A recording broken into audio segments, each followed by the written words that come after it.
I think for anybody who's listening, who's interested in selling, I think the core lesson here is think of the exit before you even start building the company. What do you want to do? And then to your point, moving from 25 million to 190 over decades, I think JT said it best, or maybe it was Adam or both. You want to scale by almost purchasing income rather than trying to do this organically. It's just too slow, right? Would you agree with that? Yeah, absolutely. I mean, and if you do it organically, and there are opportunities organically, but if you're really looking at increasing the size of your company, to do it organically it's a tough slog, and to be able to do it through mergers and acquisitions really speeds up the process. I'm Garrett Wong, and this is the Investing to Win podcast. How do you define success, and what does winning look like for you? Larry, welcome to the podcast. Well, thank you so much, Garrett. It's great to be here. Looking forward to it. Yeah, me too. I know in the green room, we've been discussing a ton of stuff, and you almost have to make sure we hit record before the good stuff doesn't get onto the podcast. But let's back up a little bit. We have a lot of things I want to talk about. Super interesting person that you are. Why don't you give a very high level intro to the audience, and then I'll dig in a little bit deeper with some questions. Sure. Well, I guess, I mean, I'll say California born, California raised. And as you and I had talked, even though all California, I've been a hockey fan almost my whole life. So, there's a connection with you being up in Canada. And have been somehow, some way involved in business for decades. I've been in business for over 40 years. Started off with a large company, ended up in a closely held private company where I was a partner, and now have continuing to work with that company, but also working with a lot of business owners, wanting to help them in so many different ways, whether it's growing, scaling, special projects, and now, as you know, have been getting involved in M&A as well. From a personal perspective, my wife, Lori, who I'm blessed to have been married with for 42 years. We've been together for 45 years, have two grown children, very proud of them. And we also try to get out and experience life as much as we can. Yeah, no, I've seen you out at JT's events. We'll talk about that in a little bit. But so California born and raised. Tell me about, like, I don't know. I mean, what did you do after high school? Or are there any, I mean, you must be missing chunks of decades here. Yeah. That was a quick overview. I went to obviously high school, went to college right in the area. I went to San Jose State. And as I was getting ready to graduate, I went to work for a cannery during the summer. And long story made short, after I graduated from college, I continued to work for that cannery and worked my way up. Got a lot of great experience. So again, I literally started out grading apricots out in the Central Valley, then dispatched tomato trucks, ended up coming into the home office for the field department, which was responsible for all this raw product, and worked my way up. I was very, very fortunate. My first boss was an outstanding mentor, really got me off on a good path, and really got me off. I paused because I just noticed we were reconnecting, but got me off on a really good path, opened up some opportunities for me, and I ended up running an $80 million operation with that cannery at the age of 25. And so that was a great experience as well. I'll pause if you've got any questions. No. So just regarding, and we don't have to edit this out or anything, but I'm on Riverside right now, and the good thing is it actually, despite internet differences, it actually records locally to your hard drive. So if you see any kind of stutter or anything, don't worry. The software fights through that. No, Okay. that's that background, like a cannery. I mean, obviously I'm thinking California, groves of fruit, and I'm thinking of young Larry going out and looking at apricots if they're bruised or not. I mean, am I right on that? Well, somewhat. I mean, I did go out into the orchards, but also in this particular case, that we had what we called a grading station. And so the apricots actually came into us on a tractor, and we had to select a sample randomly. But we would select a sample, and then we would grade those apricots. Were they ripe? Were they green? Did they have mold? Did they have bird pecks? Things like that. And what happens is the grower would get a certain price, and then there would be deductions from some of those I can't think of the right word, but the problems. If it was Right. moldy, there was a deduct and things like that. And that was true for apricots, but it was also true for tomatoes and peaches and pears, things like that.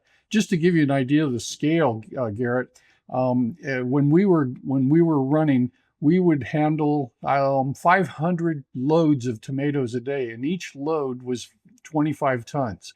So we were Wow. up to 12,500 tons of tomatoes a day that were being handled. We had 135 loads of peaches that were going to the different canneries. That was the type of scale that we had. So the difference, I mean, when I think of fruit and vegetable orchards and things like that, I think of my grocery store and I think of all the nice fruit that you see there, but you're talking specifically cannery. Are there differences between those two industries?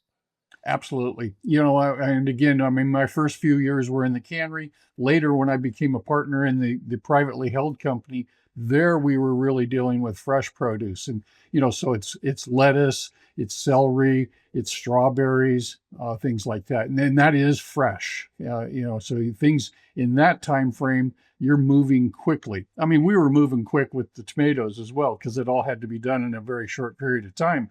But the fortunate or unfortunate thing was, after you packed, say, a case of tomatoes, it could sit in the warehouse for 3 years. And unfortunately, that was one of the things that happened to the cannery industry, was that there was an oversupply. We kept putting stuff into warehouses, and our company eventually filed bankruptcy because of that. Wow. And quite, even though that was a poor thing to happen, a sad thing to happen, from a personal perspective, it worked out in a couple of ways. One was, I got great experience on what happens when you don't do things right. How do I actually ended up winding everything down for the field department, so I got that experience, and then it obviously gave me some other opportunities. When you say 25 years old, like I'm picturing, okay, high school, 17, 18 years old, college, I don't know what your degree was in, but you're not talking about a lot of runway between that and running the operation. There must be a story there. Again, I think yes. Part of it is, again, I'll go back to my first boss, and he just put me in a position to, I mean, he taught me a lot of things. We went on the road together. He took me to certain meetings, so I got to meet people. He exposed me to opportunities and let me go out and see if I could, make it happen or fail. He introduced me to people in the home office, which created other opportunities. So I give him a lot of credit. But if I back up a little bit more, if I back up a little more, I think I had some childhood experiences or younger experiences that also helped. I was a paper boy, and some people will make fun of that. But I think one of the things about being a paper boy is, you're 10, 11, 12 years old. It's 7 days a week. You're up at 4 in the morning every day. There's no excuses. You've got to go, get your papers, you fold them, you deliver them. Then you're out marketing. You're trying to find new customers. You're collecting from your existing customers. You're dealing with customer service problems because the paper got wet. Or in one case, I always like to throw it and get it right up on the front stoop. And every once in a while, this happened a couple of times, it would bounce the wrong way, and I broke a couple windows. So you got to deal with those issues, and I think that was great experience. And I Yep. made my own money, and so there was a lot to be learned from that. I also did jobs as I was growing up, and I think of one that really helped. I was at a hardware store, the large hardware store, no longer in business, sort of a precursor to Home Depot. But I ran at 17 years old. I was running the front desk, which was responsible for all the cashiers and what was going on. I also worked out in some of the other departments, but you interact with people. You had to deal with situations. And so I think a lot of those types of experiences helped as well. So kind of the school of hard knocks. Yes. Yep. Yep. Yeah, I come from the same school. I haven't graduated yet, but I'm still learning. Constant learning. Yeah, constant Constantly. learning.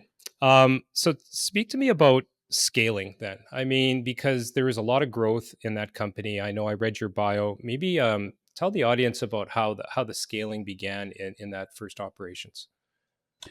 And this is with the privately held company, the one that's in Right, the fresh right. Maybe produce. I'm Sure. skipping a little bit, but Oh yeah, no, yeah. that's fine. When I first started there, it was at around 25 million a year in sales. Right now, we're up to 194 million a year in sales. So we've grown quite a bit.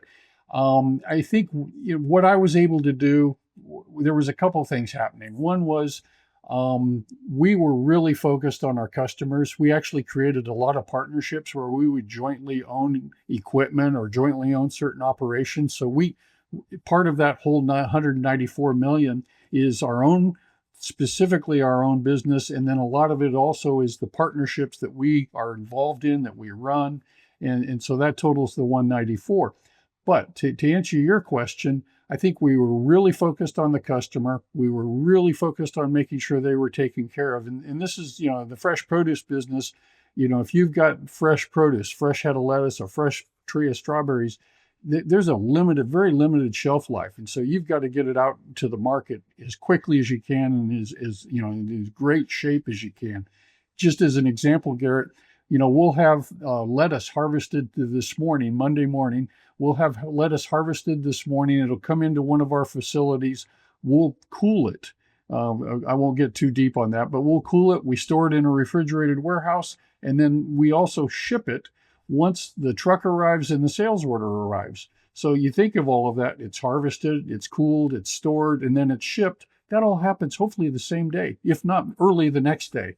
Not every case of lettuce or carton of lettuce happens that way, but most of them do. So that's the pace that's happening.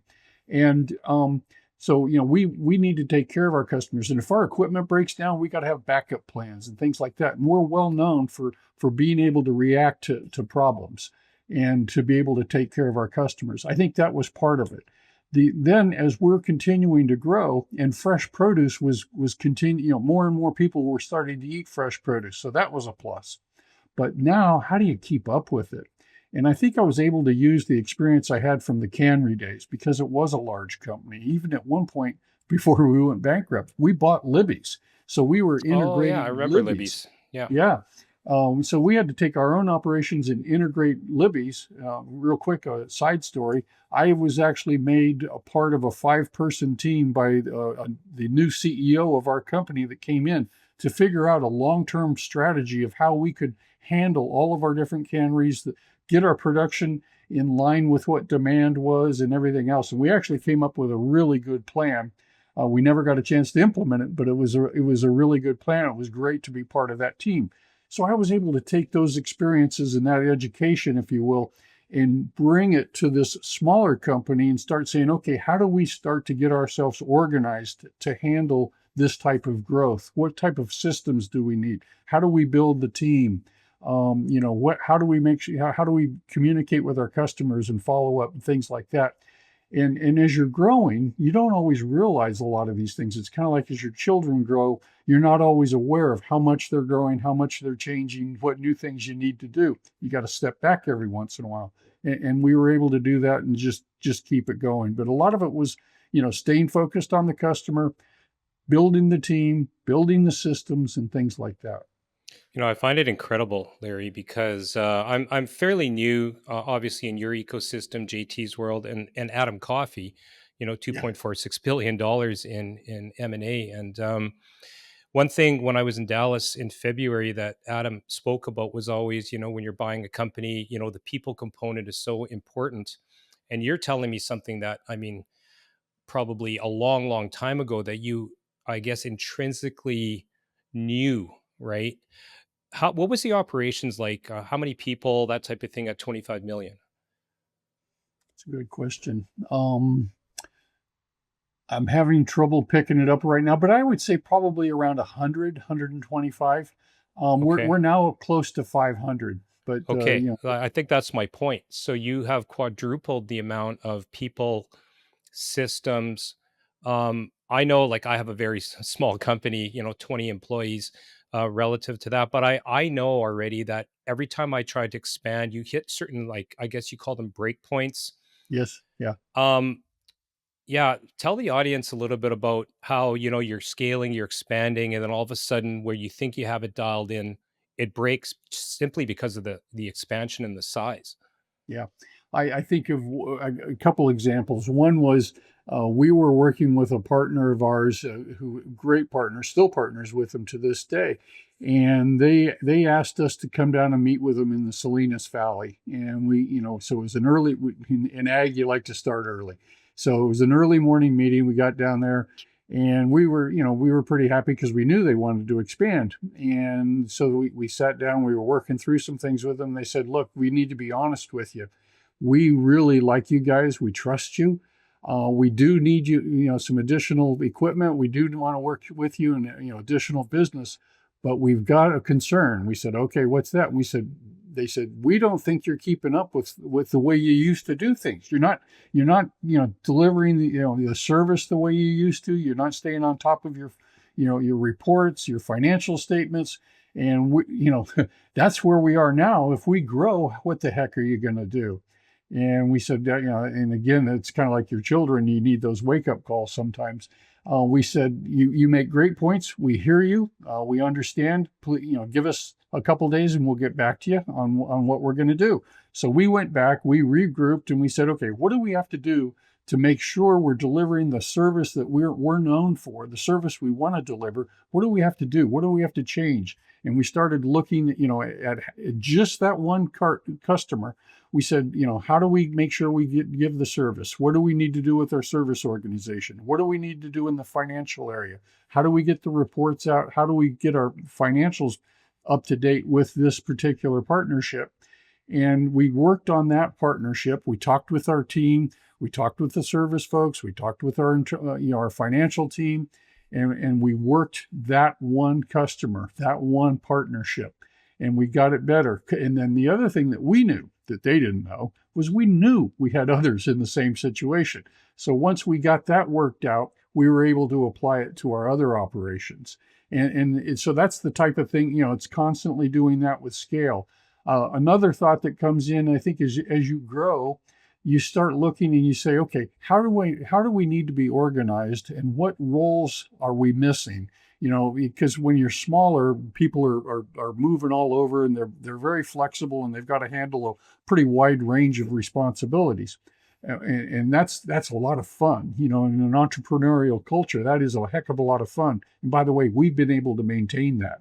But so I think one of the things that happens though is you start saying, okay, what do we need to handle? What roles do we have, and where are our gaps? And then how do we fill those gaps? And you start looking at it, and it's a little bit bureaucratic, but you start looking at it and saying, okay, let's define that role. And then what are we looking for? And you go out and you try to recruit for that particular role.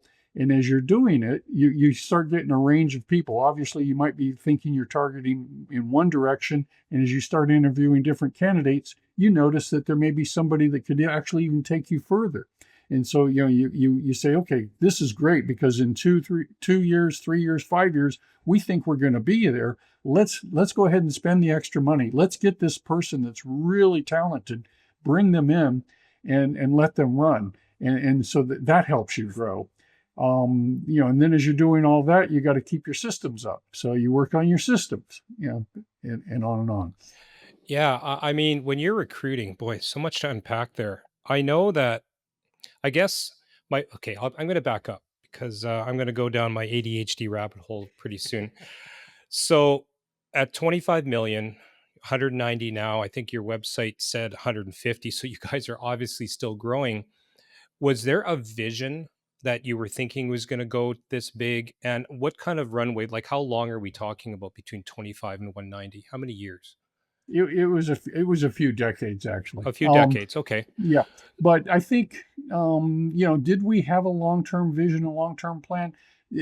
Not necessarily written. I mean, you wouldn't say, "Hey, here's the binder, and here's our 5-year plan." But one of the things that I kept, there were a couple things that happened. I again, back to the big company experience that I think I was able to bring. we started saying, okay, where do we want to be? Where do we think we could be in 5 years? What's it going to look like? I would challenge the team a little bit and say, okay, what do we think is going to happen? What do we do if we double in size? Um, and Hmm. what do we need to do? For example, even with the reports and the financials that I mentioned in that one example, what do we need to do with our systems? If our systems currently aren't working very well, what do we have to do? What kind of system do we have to find? How do we implement it? How long is it going to take? Who's going to run it? And things like that.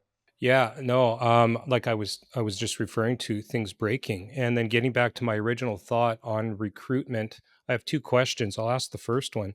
When you're going out and recruiting, and then you already have a talented team, I mean, I know as an entrepreneur, it's almost like you want to take John and Sally from these two departments, maybe elevate them because that's kind of they helped you grow. Was there any of that or any kind of resentment when now you start looking at talent outside the company?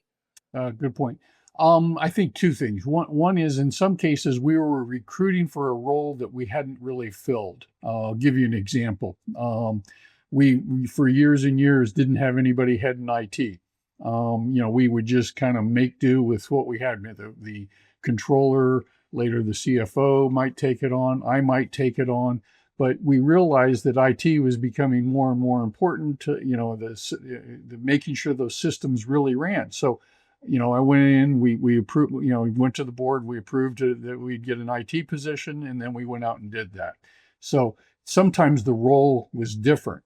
Now there are other roles that we could say, okay, now that we're growing, we think we need to increase our service area, and we're gonna put a new service shop facility in the desert, the California desert or the Arizona desert, that type of thing. So that would be an opportunity for somebody to take on that role. So there was a mixture. Yeah, I have a childhood friend, known him since we were 4 years old. And now, 50 years later, we actually go to hockey games in different cities. He's from New York.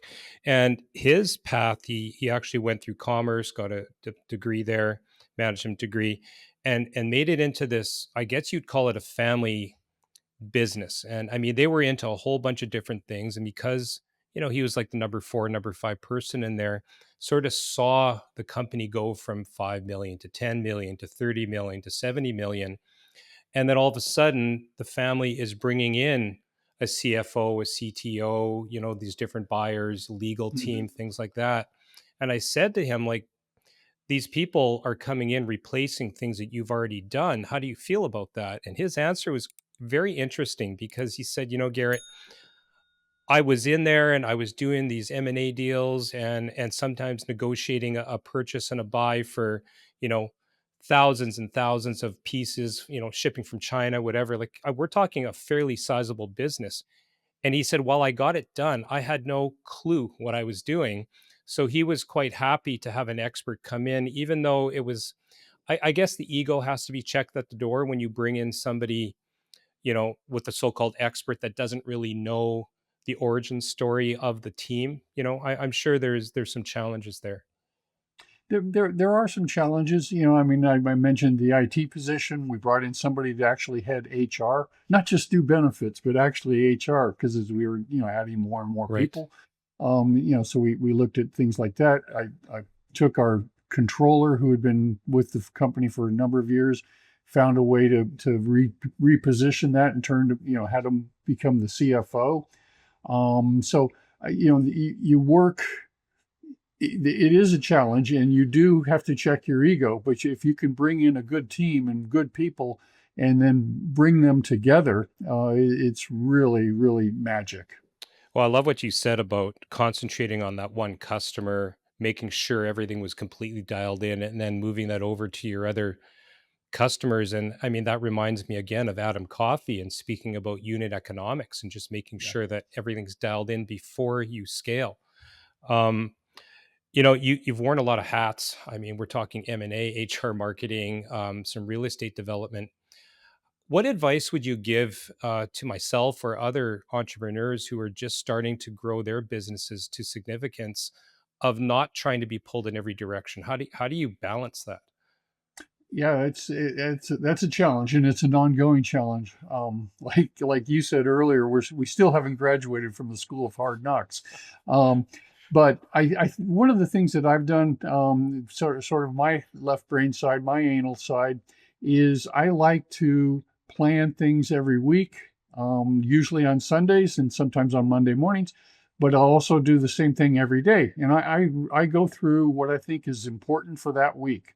So I mean, there's the important, and then there's the urgent, and obviously you've got to take care of the urgent. But I try to really identify what's important, and then focus on. I'll pick three. I just like the number three, but I'll say what are the top three things I need to get done this week, and I'll figure out when I'm going to focus on them. So actually schedule it.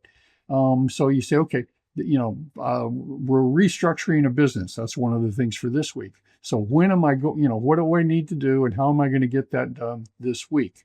At the end of the week, where do I want to be with this? And then every day you can look at it and say, okay, now given that I know what I want to accomplish this week, what is it I want to accomplish today? And again, I'll get back to the top three.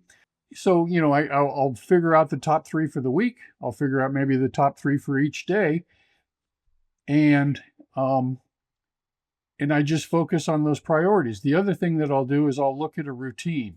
So one routine is obviously the weekly planning on Sundays, the daily planning first thing in the morning, but then, meeting with the team. Every Monday morning, we'd have a meeting. And so we could all come together. And it was a great way just to catch up on what's going on, look at it within the framework of a week.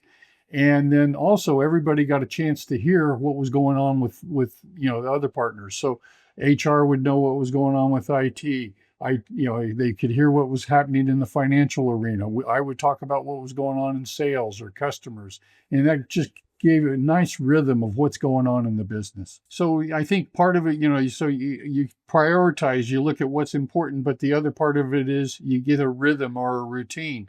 We hold a series of different types of meetings. Every Monday morning, held a meeting with the whole team, the top people, and we could talk about what was going on in the individual areas, what we were wanting to accomplish. And I think through that, well, one, we were able to bond. We were able to hear stories of different points of view, different things that were happening, say in IT or finance. So that was good. And that only took like 30 to 45 minutes, usually about 30 minutes, but it kept a rhythm. So that was good. And then out of that, you realize what's hot. Where are there some open issues? Where are there some things that need a little extra attention? And then through the week, I could go pay attention based on that. So that was good. And obviously delegating. If you've got good people, you can delegate, and that helps out tremendously. Yeah, I think JT told me to identify my biggest weakness, and I honestly think it's my inability to delegate. And it's not that I'm a control freak necessarily. Well, maybe a little bit, but you always think, well, it's just faster for me to do it rather than teach somebody how to do it. But there's that quote. I'm going to butcher it, but if you want to feed a man, give him a fish, right? If you want to feed him for a lifetime, teach him how to fish or something like that. So I Yes. think Yep. Yep. we as entrepreneurs have to learn that. But something that you said about your top three and getting it into your calendar really resonated with me, because again, in my training as a student of JT, just trying to block out. I know that JT has his calendar, like I think he says in units of almost 5 minutes. Mhm. Um, do you kind of practice the same thing where you kind of plan out your whole day? Obviously, have things in that can come in from the side. To a certain extent, for the larger things, absolutely. So I'll chunk off some time, and I know that I want to handle. For example, I'm working on that restructuring. I'm gonna focus on it a good part of this afternoon. I've got some meetings, but I'm also in between that. That's where my focus is going to be. So if something comes in from the side, if it's really important or really urgent, I'll deal with it. If it's not, I'll push it off till later after I get the important thing done, after I have a chance to really focus on that important issue. Because you've already I previously identified it in the night before or during that week that this Yes. absolutely has to get done. Okay. So ability to prioritize, I'm hearing you. Yeah. Yep. So moving on, I know that according to your bio, you recently, took a bit of an equity exit in the company. Are you comfortable kind of explaining how the thought process was? I don't want you to say numbers or anything, but Sure. certainly just how that came about. Yeah, a couple things. And part of it, you talked about vision earlier, and I said, we didn't have a binder, we didn't have written 5-year plans, but we would look and say, okay, what do we need to do? And I went to the board, gosh, 25 years ago, and said, you know what, we at that time we had several key companies because the way that we had grown. We had a company that was handling strawberries, and we had a company that was handling some portable refrigeration equipment, say with the wineries, and but we had grown to a point that there was some overlap, and so we were creating confusion. We were creating confusion in the market. We were creating confusion with our customers. We were creating confusion with our employees.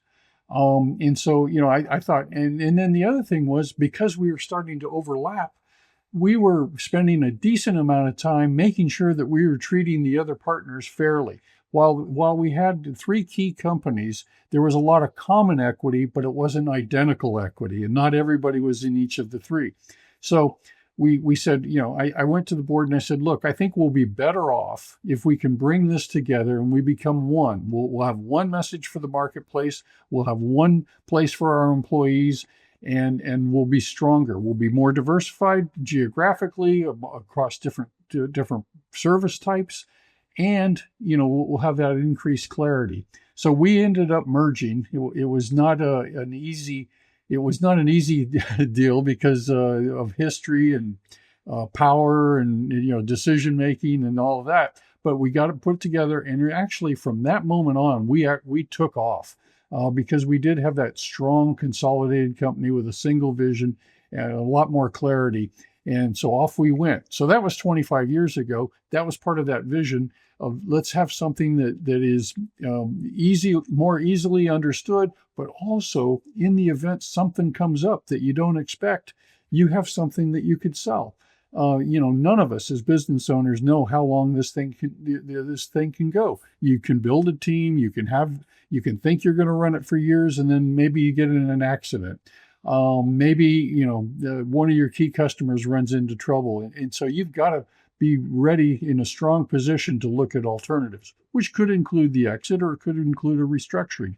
Anyway, I'm starting to get off point. That was 25 years ago. Okay. Then, just about 5 years ago, started looking at it, and a lot of our shareholders were getting older, and we thought, let's get this business ready for the future. So I went to the board and I said, let's look at some things. Let's look at some alternatives. Let's get ourselves. We don't want to put the business in a pinch. And if we have a number of shareholders that happen to pass away in the next few years, there's going to be a huge change in equity, and it's going to put some burdens on the company. Let's get ahead of this.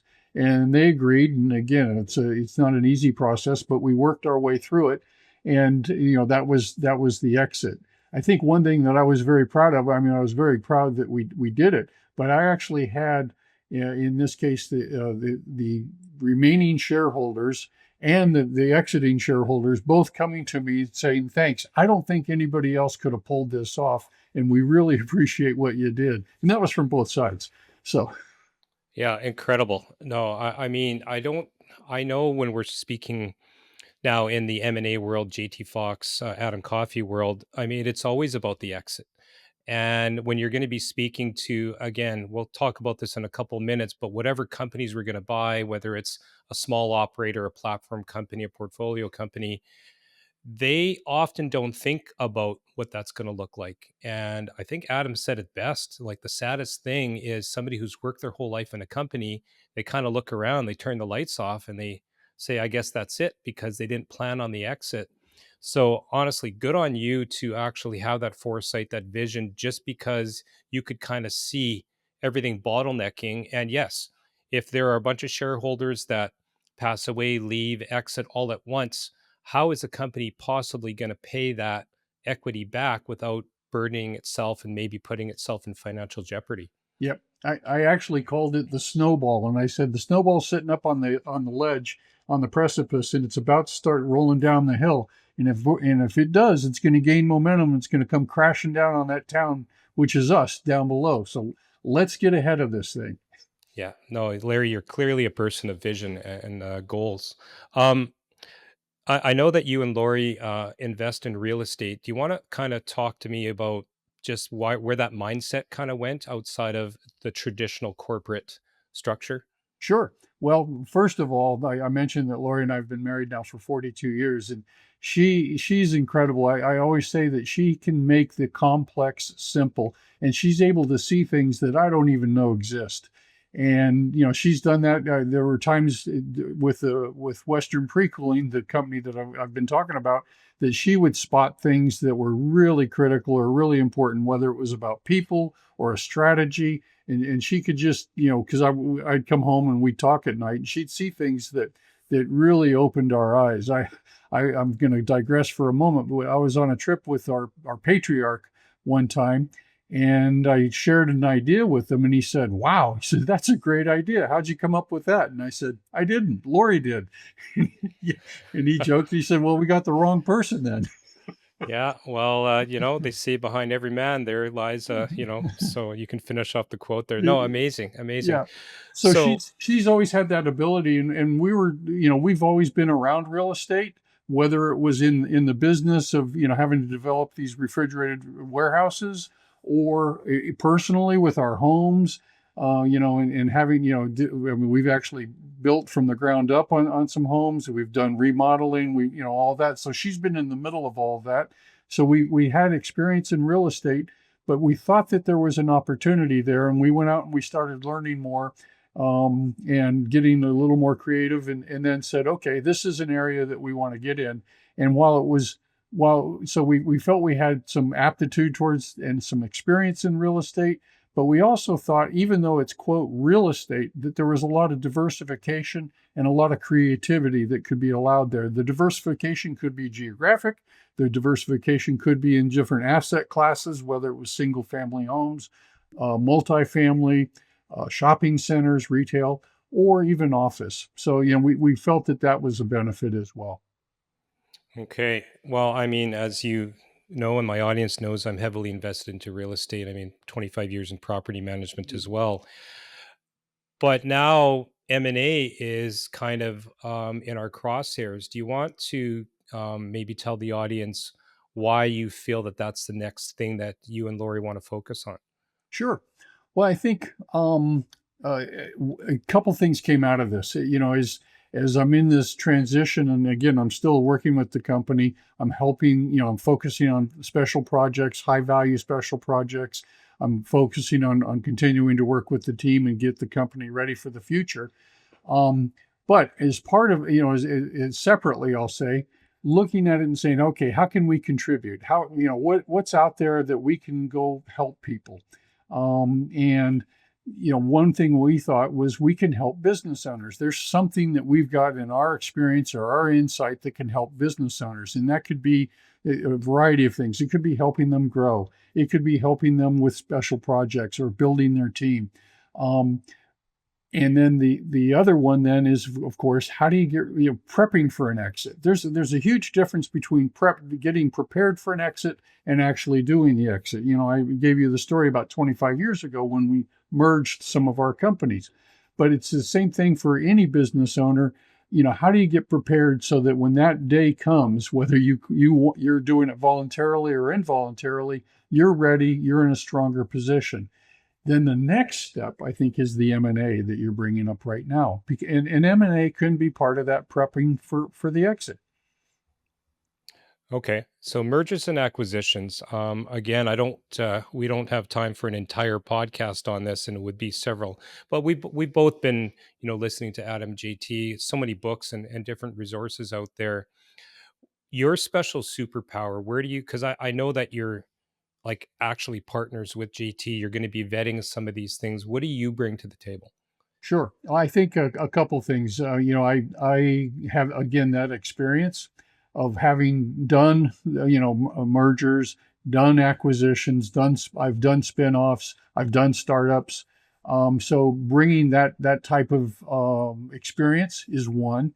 The other, something that's a bit new for me is dealing with the private equity world, but having Adam on board and his experience has been, enormous. I mean, he's just exceptional, and so it's really really neat to be able to partner with him as well. But I think as you look at M&A, you've got somebody that says, okay, I want to take my business and I want to grow it, and I know that I can grow and scale organically, but I also want to increase the speed at which I'm growing. And I think there's some opportunities in the marketplace. Maybe as an example, you're a small HVAC company, and you say, I'm working in Winnipeg, and I'm in the southern part of Winnipeg. I'll say because I know you're a big city. There's some opportunities where I could actually expand and take care of all of Winnipeg. There's an HVAC company up in the north that I really admire, and I know the guys. The owner is getting older. Maybe there's an opportunity. I'll go see what I can work out there. And all of a sudden, you've taken your small HVAC company and begun to increase the size of it. And there's going to be a couple things. One, it could make you stronger. It's going to make you more diversified. You might have a better team because of it. But also, it's going to make you more sellable. And I think we've all got to look at that and say, okay, how do we position ourselves so that we've got something that is really marketable, really a valuable product, should that day come, or should I choose for that day to come? And M&A can help you get there and help you get there more quickly. You asked about the special skill. I think as you're doing an M&A deal, you want to go out and find what works. You need to have that vision again. Well, what do I want? Now, in the example we just gave, it's HVAC. I want to expand. I'm going to stay relatively close to home, but there's some opportunities in the Winnipeg area. And in 5 years, if I go do this, I can maybe acquire 4, and I'll quadruple the size of my business. That's one thing. And then at the end of those 5 years, I'm going to have a better team. What do I want to do? And again, you start, filling in those gaps. So one is the vision. Two is you go out and you start looking for companies that meet your criteria. And a lot of people have different criteria. As an example, what we're doing together, we don't want turnarounds. Other people might want a turnaround. We don't want turnarounds. So what's your No. criteria? Find those businesses. Then you got to negotiate for it. You've got to do your due diligence, which is really important, because you're looking at the due diligence. You're saying, okay, is this a good business or not? Am I hearing the facts? Where are the risks? And so you need to do that due diligence. Then it goes to the actual integration, because now if you've gotten all the way through all this and you really do have something good, you got to bring it together. You got to make it work. And if you can't make it work, you're never going to get to the exit. So the integration is very valuable. That's where I've been focusing my time actually right now, is as we work on these things together. My focus is going to be on that, going from due diligence into integration. There's a lot of interplay in there. Yeah, well, I mean, clearly you identified it, like, I think in the first 5 minutes of the podcast, Larry, is just seeing where that people component is and the ability to bring diverse groups of people in and align them to a common goal despite all of the different opinions, personalities. I mean, it can get quite heated, uh, as I'm sure No, that's amazing, because I think for anybody who's listening, who's interested in selling, like, I think the core lesson here is think of the exit before you even start building the company. What do you want to do? And then to your point, moving from 25 million to 190 over decades, I think JT said it best, or maybe it was Adam, or both. You want to scale by almost purchasing income rather than trying to do this organically. It's just too slow, right? Would you agree with that? Absolutely. I mean, and if you do it organically, and there are opportunities organically, but if you're really looking at increasing, the size of your company, to do it organically it's a tough slog, and to be able to do it through mergers and acquisitions really speeds up the process. Yeah. And audience, what Larry's talking about when he refers to a turnaround is purchasing a company maybe for so many cents on the dollar and then quote unquote rehabbing it the same way that you might with a real estate deal. And that's not what we're talking about here, because Adam always says you don't want to have, it's a time suck, right? You're going to focus all your time on trying to rehab this company, try to fix it, maybe trying to get the value up. It's much easier and better to take on a company that already is at good market value, is operating properly, and then bolt on periphery companies to that. Exactly. And a part and a lot of that too is the framework that we're operating under. We're looking to do something in say 3 years, 4 years, but let's use three right now. We want to work with a business owner that has about a 3 year plan. They may even be thinking about exiting right now, and we say to them, "Hey, look, your business is worth 4 million right now. If we go out and do some M&A, if we do buy and build and bring some other companies in, we can come to them, we can help them build a company that could probably exit for $32 million, and we can do that in 3 years, and they're going to come out much better." And so that's what we've been working. By doing it that way, we don't want turnarounds. We need businesses that are good, well run by good Yeah, people. no, if you're talking about a 3 year runway there, I can absolutely see why you'd want a good running company. Well, we're almost out of time here, Larry. I wanted to thank you so much for, coming on to the podcast. And I always ask everybody this question before we leave, and I want to hear what you have to say. So, this is the Investing to Win podcast. How do you define success, and what does winning look like for you? I Couple thoughts. I mean, one is it's easy to go to finance and numbers and wealth and all that. But I think before that, to me, success is family. And I've mentioned Lori a few times, in our family and all of the adventures and experiences and love that we've had. That to me is a huge win. Business itself is also a win. And then the last one I'll say is contributing. Whether it's contributing by helping business owners, or I've done this in the past. I was the head of our homeowners association and had to deal with a number of problems that we settled. I've been involved in general plan updates for our city. So things like that. I think contributing as a citizen is also a win. Yeah, well said. No, I'm a family person and time with family. I mean, they say, be successful, spend time with who you want and when you want, right? Um, well, thank you so much for giving me the last hour. It's been great. I know the audience is going to appreciate it. Um, yeah, I'll give you the last word. Well, I thank you because this has been a lot of fun. I love your questions. It really opens things up. And so I really, really appreciate it. Thank you so much, Garrett. All right. Thank you. Take care, Larry.